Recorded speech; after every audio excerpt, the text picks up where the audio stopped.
Fight School. What's going on? I have Sven. What's up? Okay, we're gonna do some technical stuff.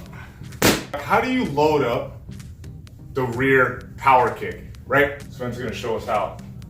He wants me to go towards his right leg. He's gonna have to jab me over there.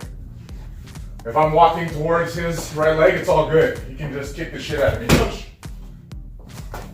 Push. If I walk towards him, push. Easy, but I'm not that dumb. I'm gonna wanna go to his left.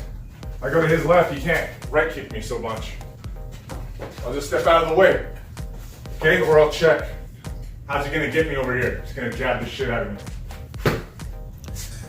So I want to stay away from his power side. I'm going to go to his weak side or his close side, but he's going to stay with the jab in my face. He's jab me. Look, exactly. He's leading me into his right leg.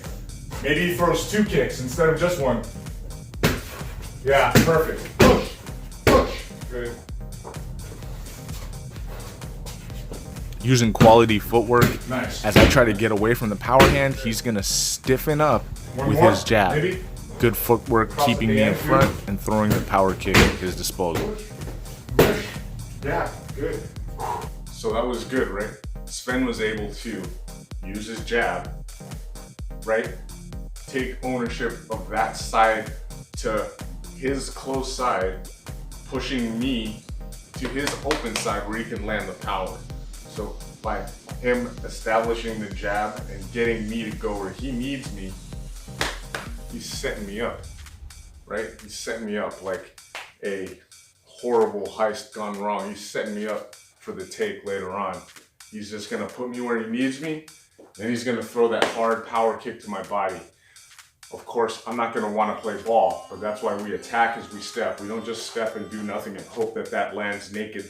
The leg kick is a naked setup. No, we gotta set it up first, guys. And then you make the take later, big bankroll, means you did it right, guys. Good job.